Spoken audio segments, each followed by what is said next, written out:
కూటమి ప్రభుత్వం రాష్ట్రంలో అభివృద్ధి చేయకుండా ఏకంగా ఏదైతుందో పబ్లిసిటీ మాత్రమే చేసుకుంటుంది అని చెప్పేసి ఒకవైపు వైసీపీ నాయకులు ఆరోపిస్తున్నటువంటి నేపథ్యం ముఖ్యంగా ఏదైతుందో టీవీకి అధినేత ఈరోజు ముఖ్యమంత్రిగా ప్రమాణ స్వీకారం చేసినటువంటి నేపథ్యంలో కూడా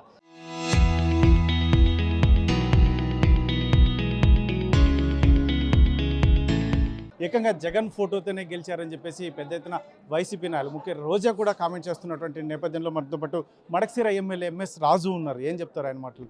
సార్, ఏంటి రాష్ట్రంలో అభివృద్ధి అనేది ఎక్కడ జరగట్లేదు అని చెప్పేసి ఉన్నారు. ఊపే కుహ అని ఒక సామెత ఉంది. ఊర్లో వాళ్ళ పెళ్లికి కుక్కల ఆడావిడ అనేది ఒక సామెత ఉందన్నమాట.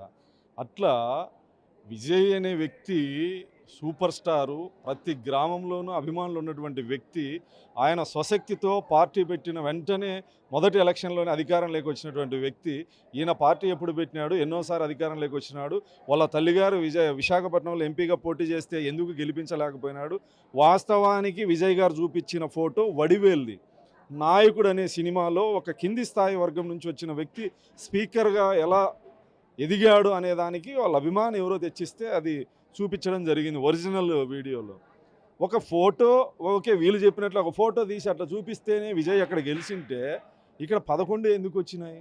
ఇక్కడ 11 ఎందుకు వచ్చినాయి? వాళ్ళ తల్లిగారు ఎందుకు ఓడిపోయినారు? ఆమె ఫోటో కాదు కదా, ఆయనకు వచ్చి ప్రచారం చేశారు కదా మీరు చెప్పిన ఆమె రోజాకి. మరి రోజా అనే వ్యక్తి నైతికత ఉందా? పోయి డిఎంకేకి ప్రచారం చేసిన వ్యక్తి డిఎంకే ఓడిపోతే సిగ్గు లేకుండా విజయ్ గారు గెలిస్తే విజయ్ గారి గెలుపు మాదంటే అక్కడ ఆయన గెలిస్తే ఇక్కడ వీళ్ళెందుకు సంబరాలు చేసుకుంటారో షర్మిలా గారు హర్షం వ్యక్తం చేసినా అర్థం ఉంది. అసలు వీళ్ళెందుకు ఊర్లో వాళ్ళ పెళ్లి కుక్కలాడావిడ చేసుకుంటారో అసలు అర్థమే లేదు. ఇలాంటి అసత్యపు ప్రచారాల మీద పెట్టినంత ఫోకస్ వాళ్ళ సోషల్ మీడియాలో నిర్మాణాత్మకంగా పార్టీ నిర్మాణం మీద దృష్టి పెడితే కొంతకాలం ఉంటారు. ముఖ్యంగా మరి మీరు మాట్లాడుతున్న మీరు కామెంట్ చేస్తున్నది ఏంటంటే డిఎంకేకి సపోర్ట్ చేయడం, క్యాన్వాస్ చేయడం వల్లనే డిఎంకే రోజా ఈ రకమైనటువంటి రిజల్ట్ వచ్చిందంటారా? ముఖ్యంగా ఓడిపోవడం, డిఎంకే వాళ్ళ అధినేత నిర్ణయం లేకోకుండా ఒక పార్టీ మాజీ మంత్రి అవతల పార్టీకి పోయి వేరే రాష్ట్రంలోకి పోయి ప్రచారం చేసి ఉంటుందా? జగన్మోహన్ రెడ్డి ఆదేశాల మేరకే కదా. జగన్మోహన్ రెడ్డి గారికి స్టాలిన్ గారికి ఉన్నటువంటి వ్యాపార సంబంధాలు ప్రపంచం అంతా తెలుసు. ఉదయనిధి స్టాలిన్తో ఉన్నటువంటి ప్రచారాలు. వాళ్ళు కోరుకున్న గెలుపు డిఎంకే, వీళ్ళు ప్రచారం చేసింది డిఎంకే, గెలిచింది అక్కడ విజయ్.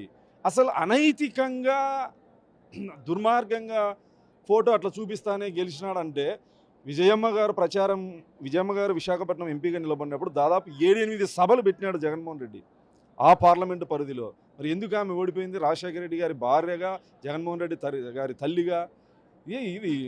ఇది దీని గురించి మాట్లాడడం టైం వేస్ట్ కదా.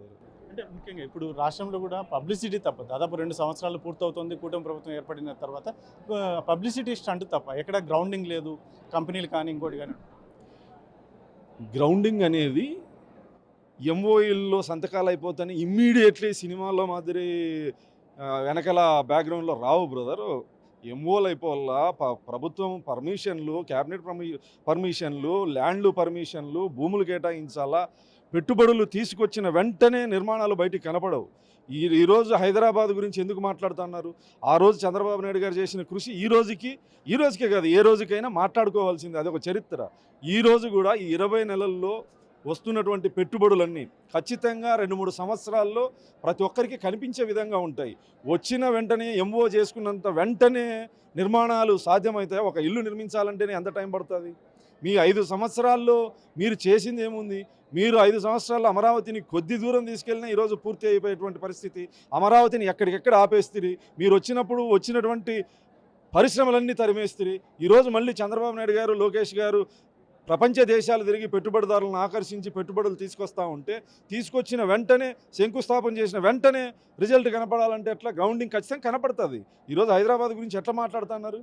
ఇప్పుడు మాట్లాడాల్సిందే, భావితరాలు మాట్లాడాల్సిందే. ఇది కూడా అంతే. ఆంధ్రప్రదేశ్లో ఖచ్చితంగా 2-3 సంవత్సరాల లోపల ఈరోజు శంకుస్థాపన చేసేటువంటి పరిశ్రమలన్నీ కూడా ఖచ్చితంగా గ్రౌండింగ్కి వస్తాయి. ముఖ్యంగా నెల్లూరులో జరగబోయేటువంటి మహానాడు అనేది చాలా కీలకంగా, ప్రత్యేకంగా ఉండబోతుందని ఏంటి, ఎలా ఉండబోతుంది?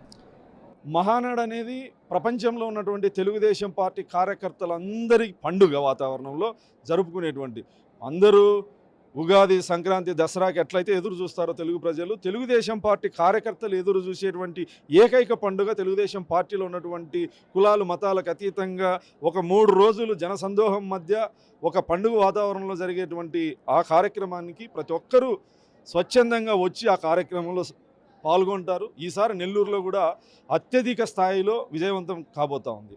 సార్ ముఖ్యంగా మహానాడు వేదికగా నారా లోకేష్ని ముఖ్యమంత్రి అభ్యర్థిగా ప్రకటిస్తారని కూడా పెద్ద ఎత్తున చర్చ జరుగుతున్నటువంటి దీన్ని మీరు ఎలా చూస్తారు? ఆ చర్చ నేను వినలేదు, నాకు కనపడలేదు, నాకు తెలియదు సోదరా. తెలిస్తే ఖచ్చితంగా నేనే మీడియాకు చెప్తా. నారా లోకేష్ గారు ముఖ్యమంత్రి అయితే మొదట సంతోషపడేటువంటి వ్యక్తుల్లో నేను ఒకరిని.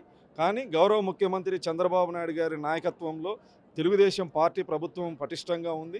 నారా లోకేష్ గారు కూడా గౌరవ ముఖ్యమంత్రి చంద్రబాబు నాయుడు గారి నాయకత్వంలో పనిచేసేటువంటి సైనికుడే.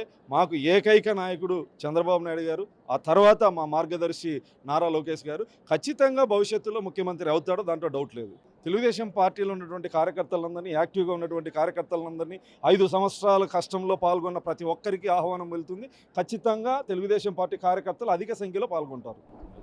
మొత్తం మీదైతే మాత్రం టీవీకి అధినేత ఏదైతే ఉందో విజయం సాధించినటువంటి నేపథ్యంలో వైసీపీ నాయకులు చెప్తున్నటువంటిది ఏదైతే ఉందో ముఖ్యంగా జగన్మోహన్ రెడ్డి ఫోటోతోనే గెలవడం అనేది అది వాళ్ళు చెప్తున్నటువంటి దానికి ఇంకా వారి పిచ్చికి పరాకాష్ట అని చెప్పేసి ఒకవైపు చెప్తున్నారు. ముఖ్యంగా గతంలో వారి తల్లిని గెలిపించుకోలేనటువంటి జగన్మోహన్ రెడ్డి ఈరోజు ఏకంగా ఒక ఫోటోతోనే గెలిచాడని చెప్పి చెప్పుకోవడం ఎంతవరకు సబబు అర్థం కావడం లేదని చెప్తూనే మరోవైపు మహానాడు వేదికగా నారా లోకేష్ను ముఖ్యమంత్రిగా ప్రకటించే అంశం అనేది మాకు దృష్టికి రాలేదు. కాకపోతే మాకు ఏకైక నాయకుడు చంద్రబాబు నాయుడు, ఆయన పర్యవేక్షణ ముఖ్యంగా మాకు మార్గదర్శి నాయకుడు అయితే మాత్రం నారా లోకేష్ అని చెప్తున్నటువంటి నేపథ్యంలో పార్టీ కోసం కష్టపడి పనిచేసే వారందరికీ మహానాడు వేదిక ఖచ్చితంగా ఇన్విటేషన్ ఉంటుంది అని చెప్పేసి మడకశిర ఎమ్మెల్యే ఎంఎస్ రాజు చెప్తున్నటువంటి పరిస్థితి. కెమెరా పర్సన్ సుధాకర్తో చెల్లకెనాయుడు, RTV, అనంతపురం.